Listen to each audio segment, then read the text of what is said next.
All right, before I actually start body work on the McLaren this week, I'm gonna go ahead and show you guys the Ride1Up REVV1 and see how good this sucker is. Easy, quick connector clips, that's nice. All right, let's take a look at this thing. Freaking look at this thing though.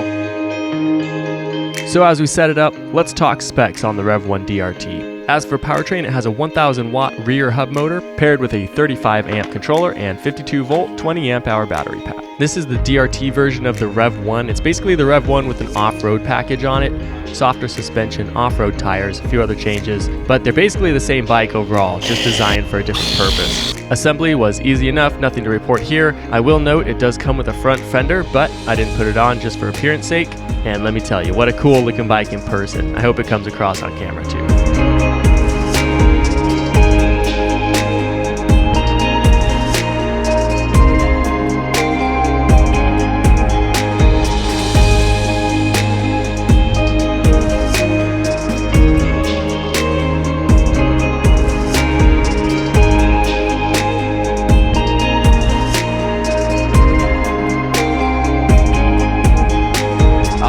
Gentlemen, here it is, the REVV1 DRT, and we got ourselves some all-terrain tires back here. I'm definitely stoked to ride this thing. I'm gonna get this on a full range test tomorrow first, and then I can tell you guys kind of just the run through of everything when I'm familiar with the bike. Good night, everybody.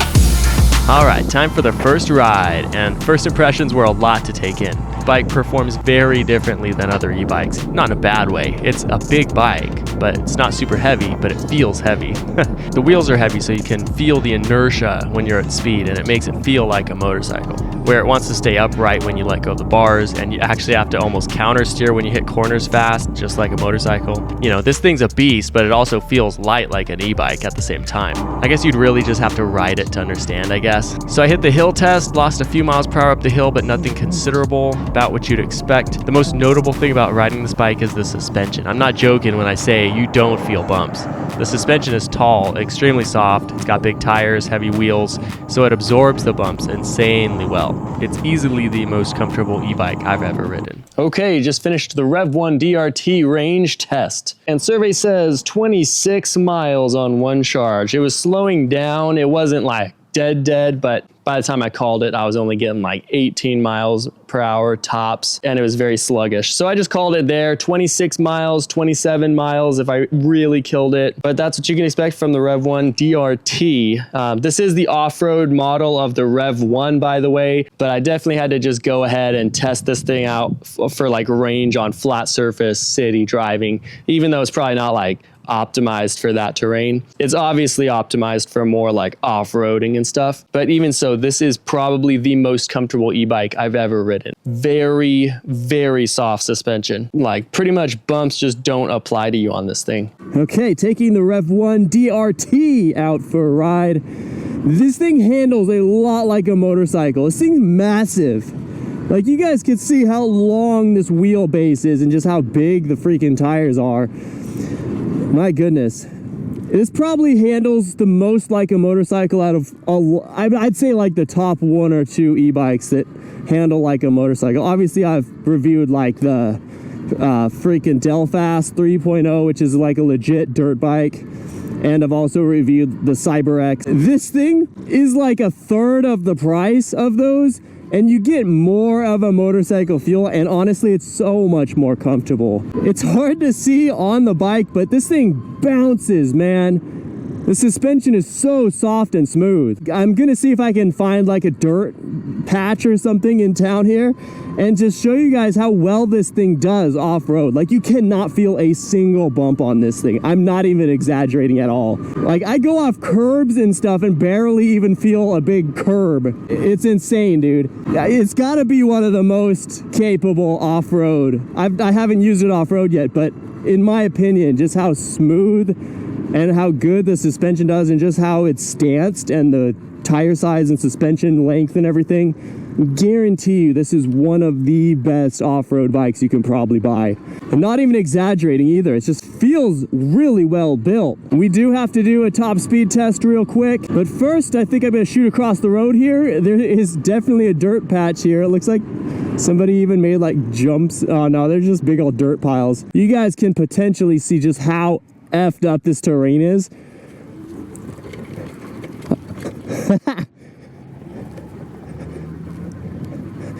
Like, I barely feel any of these bumps, and this is like extremely bumpy and loose dirt. This is some freaking soft dirt. Holy crap.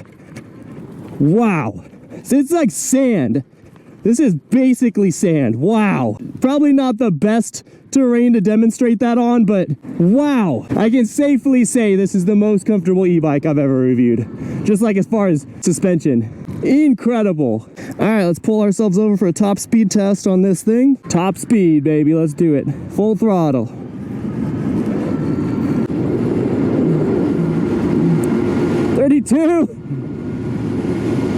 Almost to 33, 33, we hit it. I think that should be a pretty accurate representation from the GPS standpoint. Obviously, the GPS lags a couple seconds behind the actual speed you are. But let's see what we got. 31.6. So we got ourselves an accurate speedometer. I think I'm gonna call it 33. I think I can trust the speedometer enough to where it actually hit 33. This was just a couple seconds behind, and this was still climbing. And there you have it. 32 to 33 miles per hour is what I just got. Hey, so I'm an idiot. I forgot to turn on boost mode for the top speed pull. Easily would have seen 35 miles per hour or more had I turned that on. Very cool function, just totally forgot to activate it or mention it here.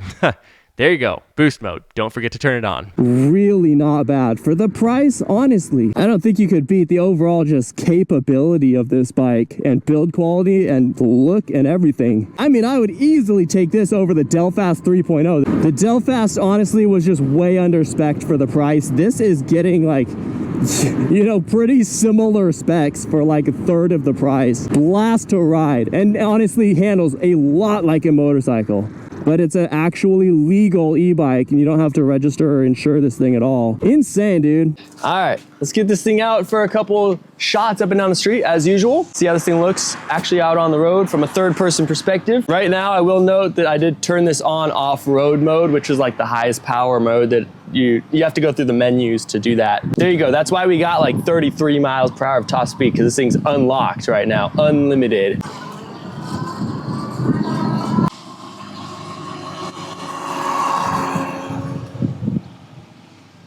I'll get it up to top speed. I was getting up to about 24, 25 miles per hour right there. I'm gonna do that again and we'll do a brake test. All right, brake test, 34.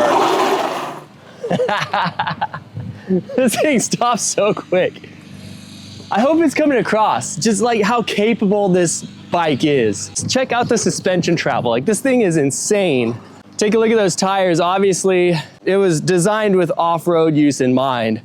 But it handles incredibly well on the street as well. And you guys saw I was just riding it and I was going through like basically sand dunes. That was probably not the most ideal test for like an off-road test. I hope it's coming across just how much of an absolute machine this thing is. Probably one of my favorite bikes ever, just as far as comfort goes and just overall riding experience. It handles the most like a motorcycle of all the e-bikes I've ever tested. This thing's big, but like not too big. I'm 6'3". I can flat foot it comfortably sitting on it, but it's like as big as a legit motorcycle. So anyway, I feel like I've said everything I needed to say about it. A really nice bike. Cool. All right, let's go ahead and take it to the dirt. Just got the REVV1 DRT version of the bike out to the country, and don't let looks deceive you. This is actually, it's level, yes, but it's not graded. It's just like a lot of dirt that's just like, you know, just patchy, uneven dirt. I'm just gonna launch it all the way across this. So let's do it. See how rattled up I get.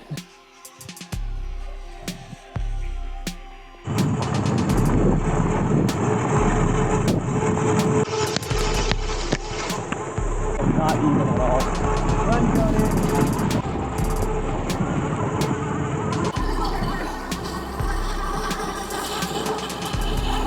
I just rode through a bunch of freaking grass over there. I got all kinds of thistles all up in my shoes now. What a blast though, dude. What a blast.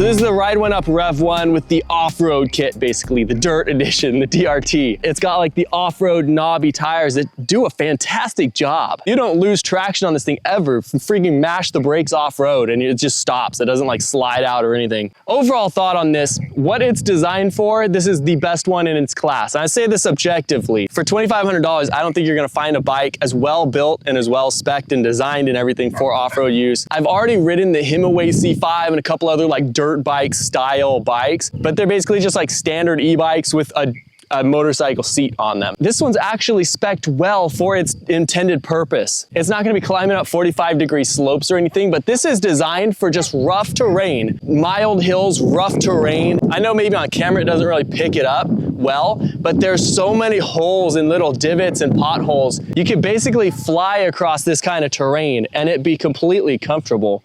Like it's a light bike and the suspension is so long travel that when you sit on it, it's like you're floating basically. If I were to own a farm, I would have a few of these laying around the property just to go from property line to property line as fast as possible. This is exactly the bike that is designed specifically for that purpose. Remember, $2,500 is a lot of money, but it's not that expensive for a nice e-bike. This is probably one I would buy if I were to buy one for its intended purpose. Even on flat surfaces, this thing handled very, very well. And for $2,500, I don't think any e-bike in its class will come close to the real world specs and the overall comfort and build quality of it. And I say this objectively, I'm not even trying to sell this right now. So there you guys have it. That is the REVV1 Dirt Edition DRT. There's a link below if you guys want to check the specs yourselves. Maybe pick one up if you're in the market. I'd highly recommend this bike just for its overall designed purpose. Very nice bike. Inja signing off. I'll catch you guys next time.